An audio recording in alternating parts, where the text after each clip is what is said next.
Bueno, yo voy a tomar una definición con la que me siento muy identificada.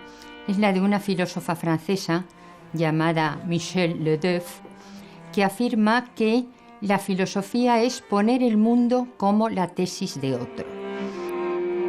La filosofía es polémica, pero es como si uno no se pudiera pelear directamente con el mundo. El mundo es algo demasiado indigerible. Y con el mundo directamente no se puede polemizar. Se polemiza con el otro, pero se polemiza cuando el otro ha hecho una tesis sobre el mundo.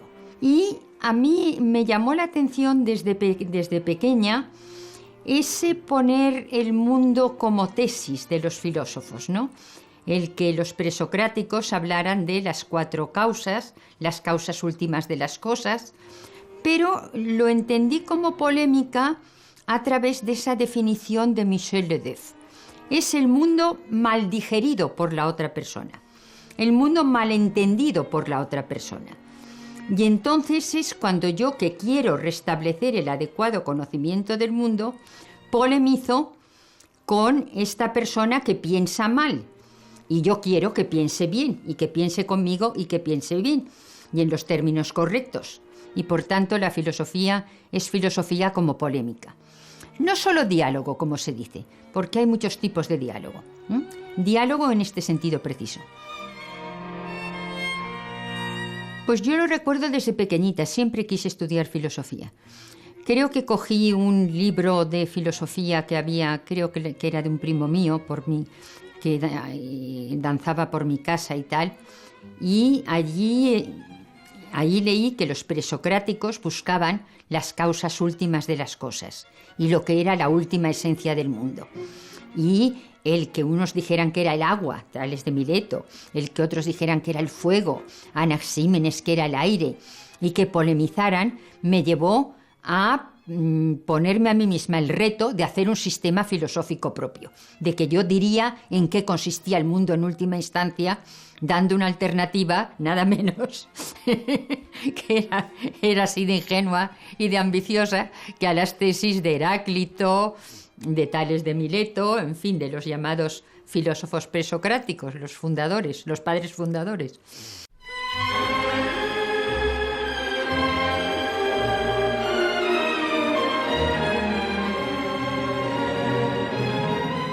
Haber sido cantante de ópera.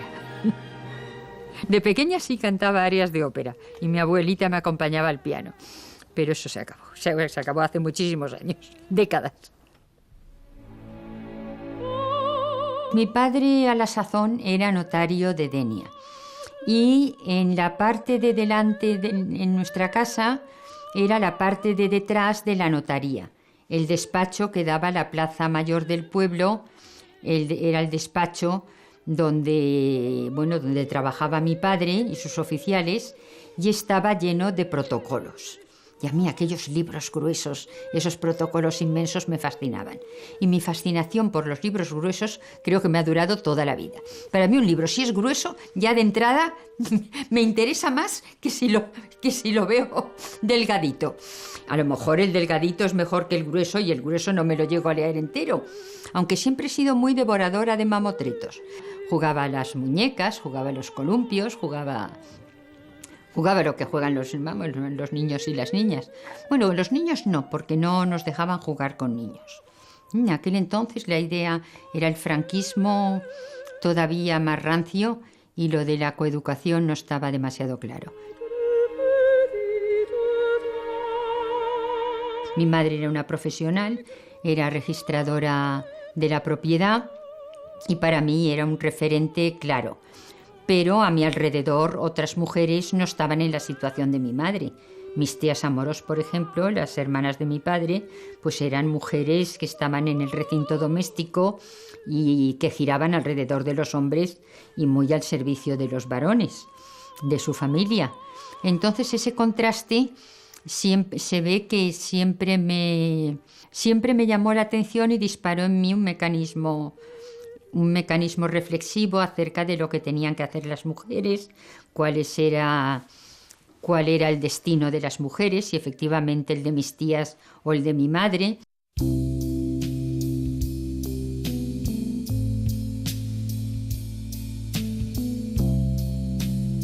Para mí, igual que para muchas de las personas, de las chicas que con 24, 25 años íbamos al seminario de Celia, pues fue un hito en nuestra vida. Si bien el movimiento feminista estaba en la calle como acción política, como acción reflexiva, como acción de ejercitar el pensamiento y de ir, digamos, hacia adelante en ese pensamiento analítico, en ese pensamiento reflexivo, apenas había entrado en la universidad, y ella lo hace implantándolo en sus clases dentro de su vertiente académica y extraacadémica, que era ese seminario de feminismo e ilustración que hace ahora 20 años, y en ese sentido su presencia marca un hito, ¿no? Ella además tiene problemas en un primer momento y no duda en poner su mesa y su silla en el pasillo para atender al alumnado. Independientemente de que su visión era muy crítica, nunca perdía el buen humor. Entonces era una especie de tener a una persona que era una referencia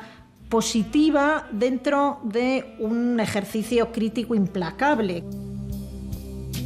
Celia es la primera directora del Instituto de Investigaciones Feministas de la Universidad Complutense. Hace un trabajo exquisito desde el punto de vista intelectual, pero siempre aplicado a la acción. Es decir, yo creo que una de las cosas que el Instituto hereda es la necesidad de análisis, reflexión, de construcción, genealogía en femenino, ejercicio crítico con la cultura y con el pasado, pero siempre aplicado a la acción, ¿no? Que es algo que últimamente también se reivindica desde la universidad, la importancia de que todo el ejercicio intelectual que podamos hacer tenga una función en la sociedad y una función, ¿por qué no decirlo?, una función social, ¿no? Pues el feminismo lo ha hecho desde el principio, en ese sentido el feminismo es pionero, y dentro de eso Celia marca claramente esa implicación en cómo es necesario el análisis del pasado para cambiar el presente. El ejercicio docente de la filosofía es el feedback, ¿no? La filosofía está para enseñarla, para comunicarla. La filosofía está para que precisamente esa actitud polémica con respecto al mundo y ese querer hacer propuestas sean contrastadas con los demás. Entonces esa comunicación y ese feedback de la filosofía es precisamente la filosofía misma, es lo que la hace posible. Y por tanto la filosofía en ese sentido es enseñanza de la filosofía. Bueno, yo tuve un maestro filosófico en enseñanza media en Valencia, donde hice el PREU, que era el profesor don Juan Carlos García Borrón, que no ha sido demasiado conocido, pero era un apasionado filósofo y era un gran profesor de filosofía. Y se daban entonces en lo que se llamaba entonces preuniversitario, temas monográficos, y nos tocó como tema monográfico en filosofía el tema de la libertad. Y lo explicó de una manera que me resultó apasionante. Y como el tema de la libertad, por otra parte, es un tema tan sartreano, pues eso me hizo de alguna manera reafirmarme en mis convicciones sartreanas.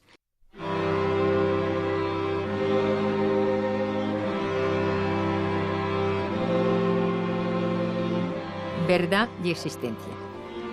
Una obra muy bella de Jean-Paul Sartre. Sartre ha sido para mí mi punto de referencia filosófico y en buena medida me sigo considerando sartreana. Sigo asumiendo bastantes de las tesis sartreanas. De una manera crítica, muchas de ellas, pero es mi referente.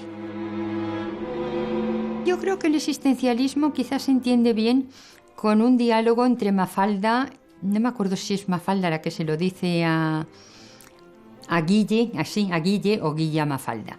Y le pregunta a Mafalda, ¿qué tiene que hacer un perro para ser? Ser perro.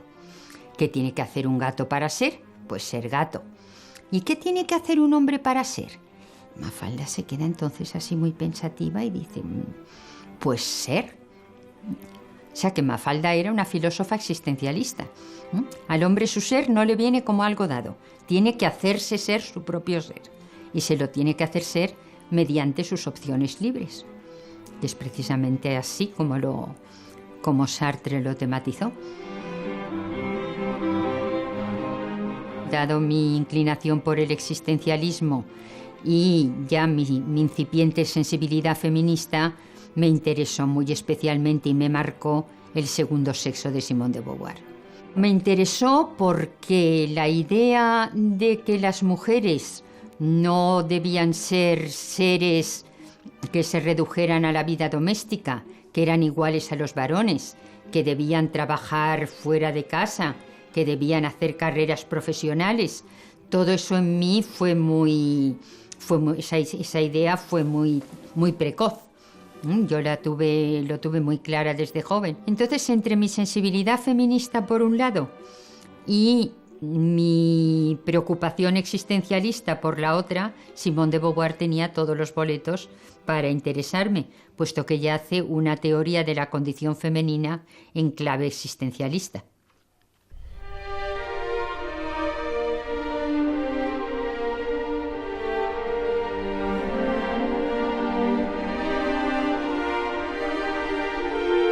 El feminismo yo lo definiría como la lucha por la igualdad de los varones y las mujeres en tanto que seres humanos, en tanto que seres genéricamente humanos. Yo creo que se articula por medio de las vindicaciones. Las vindicaciones no piden otra cosa para las mujeres sino aquello que los varones mismos han definido como lo genéricamente humano. Y las mujeres quieren ser simplemente, no quieren la identidad, lo identitario masculino, quieren lo genéricamente humano. Y la vindicación, por lo tanto, no es querer la igualdad, como tantas veces se dice con mala fe, con lo identitariamente masculino, que los varones ni con toda su buena voluntad nos iban a poder dar, ni nosotros lo queremos, sino con lo genéricamente humano. Y precisamente fue la Ilustración la que desarrolló toda una serie de abstracciones en las que se concretaba lo genéricamente humano, como ideas tales como la de sujeto, ideas tales como la de individuo, ideas tales como la de ciudadanía. Entonces el feminismo fue una radicalización de la Ilustración. Es decir, si se pidió la igualdad, si se pidió lo que Amelia Valcárcel llama los iconos horizontales, las mujeres piden que por la misma regla de 3 se les aplique a ellas en los mismos términos. Dice Mary Wollstonecraft que criticaremos a los déspotas de nuestros maridos del mismo modo que ellos han criticado a los aristócratas. Ya lo decía Simone de Beauvoir, cuando las mujeres queremos ser simplemente seres humanos, se nos dice que queremos ser hombres porque el varón ha acaparado lo genéricamente humano. Y entonces se basan en el malentendido de este solapamiento para malentender la vindicación. Y yo creo que el feminismo es en su entraña misma vindicación. Es también muchas otras cosas. Es crítica al androcentrismo, pero lo que le caracteriza en sentido fuerte y por eso tiene su tronco ilustrado es la vindicación.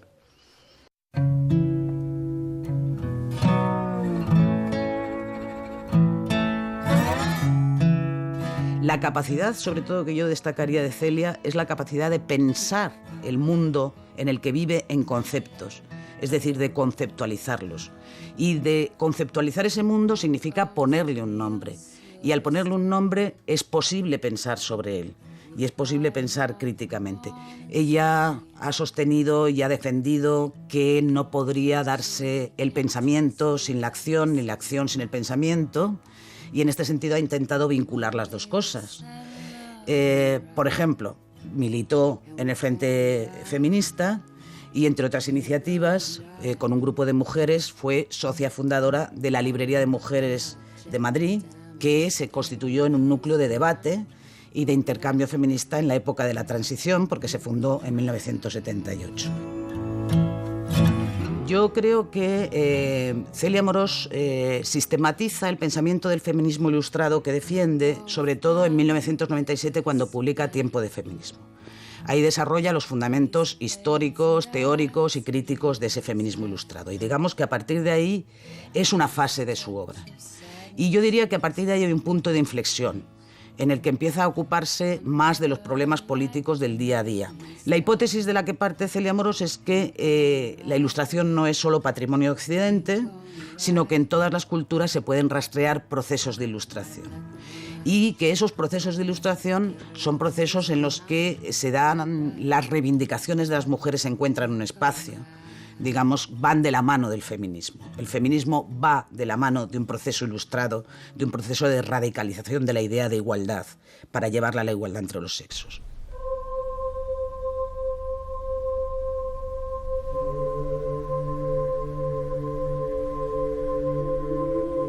Yo tomo el concepto de vetas de las vetas que aparecen en los minerales, o sea, esa especie de como incisiones de un material distinto que se destacan sobre una masa amorfa en un determinado mineral.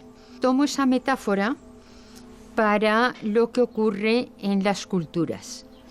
En las distintas culturas tenemos por una parte lo que podríamos llamar bloques irreflexivos, bloques de conjuntos, de hábitos, de formas de actuar, de formas de interaccionarse, de códigos, que no son en principio sometidos a la reflexión.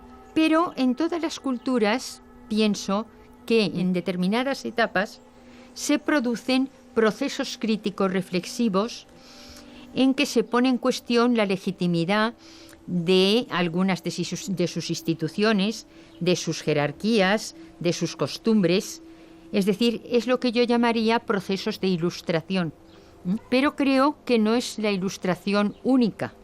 No creo que no pueda hablarse de vetas de ilustración, es decir, de procesos críticos reflexivos que en determinadas circunstancias hayan surgido en otras culturas, poniendo en cuestión sus instituciones, las formas de legitimidad que hasta entonces consideraban incuestionables, es decir, y que se abran a la polémica y al debate.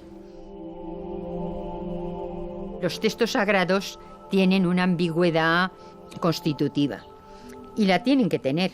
La tienen que tener, lógicamente, porque son textos que tienen que suscitar el consenso de espectros muy amplios de población y a lo largo de muchísimos siglos. El feminismo surge de la razón, no del texto sagrado, y el texto sagrado no le debe poner límites.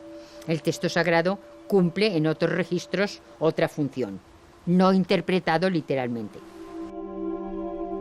Si la religión se vive como una determinada, se vive en el terreno de la vivencia personal, como una manera de relacionarse con la divinidad, y luego por otra parte si es feminista, yo creo que no hay inconveniente, desde el punto de vista laico, de libertad de conciencia, y separando ambas esferas. Claro, lo que no creo yo es en un feminismo cristiano ni en un feminismo islámico. Cuando se quiere la democracia, se quiere el feminismo. Se quiere el feminismo al menos virtualmente, porque el feminismo es simplemente una cuestión de legitimidad democrática. Si se radicaliza la democracia, se va a las vindicaciones feministas. Entonces yo creo que en los países donde se están produciendo este tipo de luchas, pues hay motivos para la esperanza, pero a la vez para la inquietud, porque están problemas como el que los hermanos musulmanes puedan hacerse con el poder en Egipto, no sería precisamente beneficioso para las mujeres.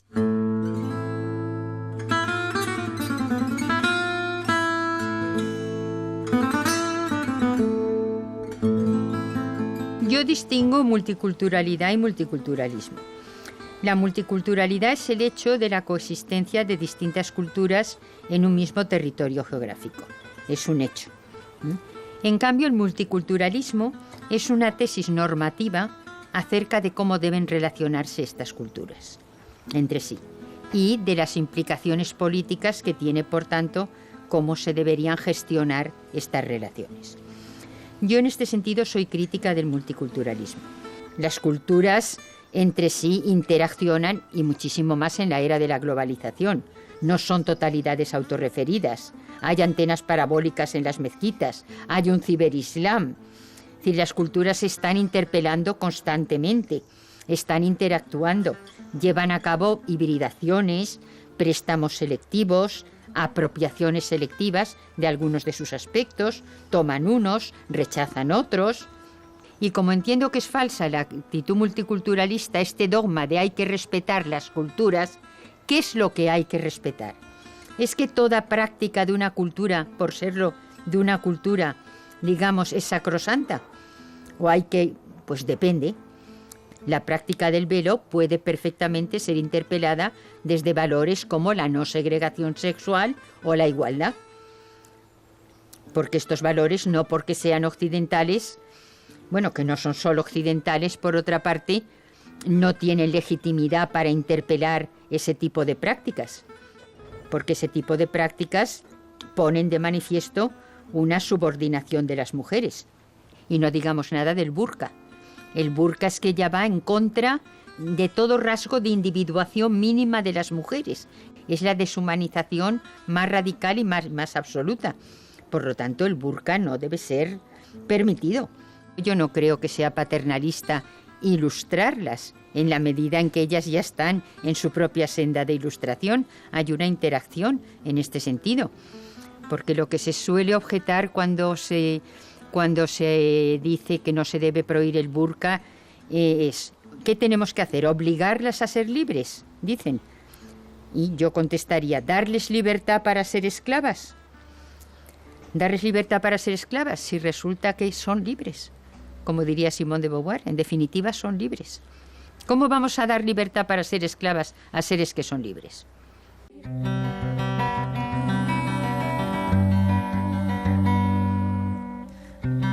La mayor parte de los filósofos y teóricos críticos de la sociedad lo han criticado todo, cuestionan todo el orden existente, pero nunca cuestionaron la situación de las mujeres en el orden existente.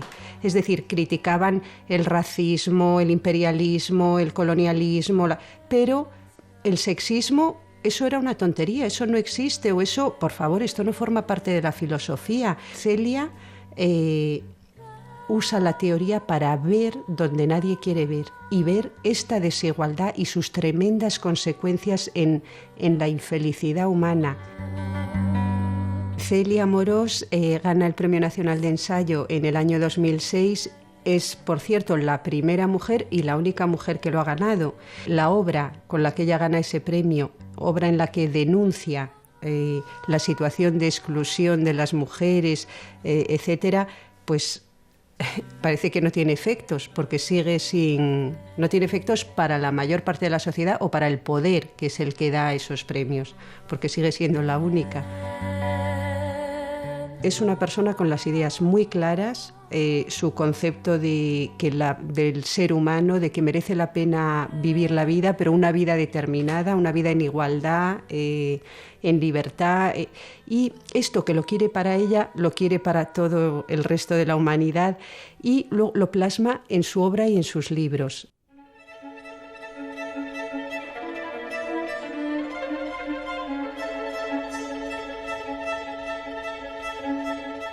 La globalización no es simplemente interacción.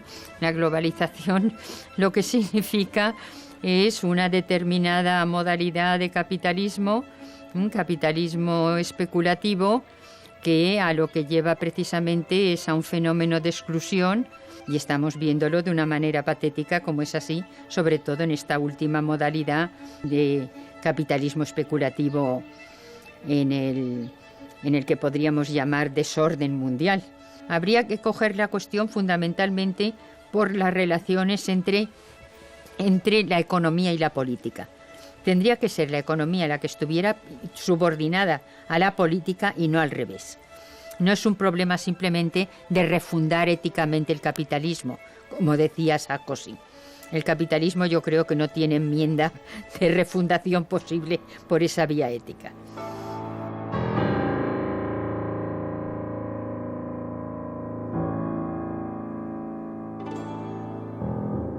Rosa Luxemburgo. Rosa Luxemburgo porque es la mujer comprometida en la lucha obrera y desde unas posiciones humanistas, desde unas posiciones ilustradas, desde unas posiciones, era una mujer al mismo tiempo una mujer culta, una mujer que amaba jugar con los niños, una mujer profundamente humana y una mujer que pereció en la revolución espartaquista y que criticaba a Lenin porque no quería dar libertad de expresión en el partido y pensaba que no había socialismo posible sin esa libertad. Yo creo que la paridad sigue siendo extraordinariamente importante. Y el concepto de paridad creo que habría que constitucionalizarlo, que no dependa de un determinado partido político, sino que se considere que debe haber una igualdad entre varones y mujeres en tanto que seres humanos en los puestos de poder. Y que ya no hay que hacerlo como una concesión de discriminación positiva porque las mujeres estuvieran en inferioridad de condiciones y hubiera que darles un empujoncito. No es así, las mujeres están ya en plena igualdad de condiciones. Luego se trata simplemente de algo de puro sentido común y de hacer justicia. A la hora de buscar a quienes tienen que ser ministros o ministras, hay tantos currícula de varones como currícula de mujeres solventes como para que el resultado será meramente aleatorio el que salga un varón y una mujer. Y si el resultado es meramente aleatorio y no hay otros mecanismos interruptivos patriarcales, en ese caso será de 60-40 como mucho.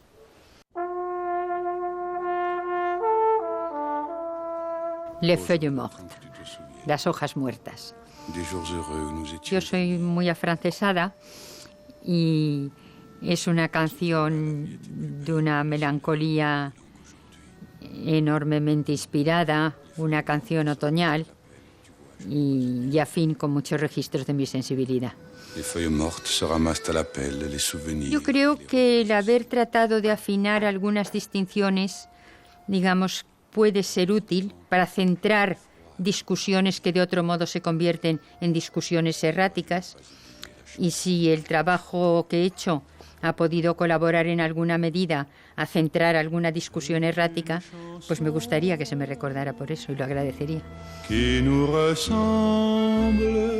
un mundo como este, pues tiene el que tiene la lucha por la libertad, tiene el futuro de la crítica, de la posibilidad de la crítica.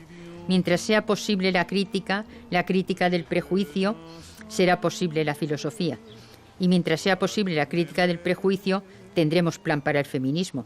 Es decir, que el feminismo y filosofía van en este sentido íntimamente unidos. ¿Qué me sigue turbando? La lucha por la libertad. La lucha por la libertad y la igualdad. Los grandes ideales ilustrados, que lo son de la filosofía y del feminismo. La filosofía tiene que articular propuestas para cambiar el mundo. Yo todavía creo que la filosofía puede hacerlo.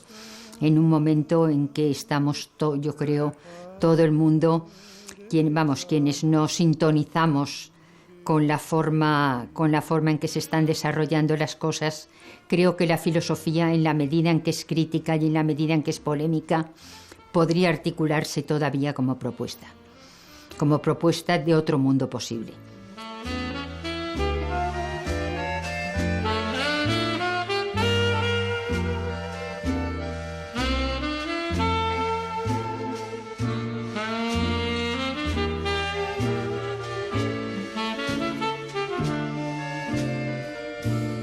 Mais la vie sépare ceux qui s'aiment tout doucement,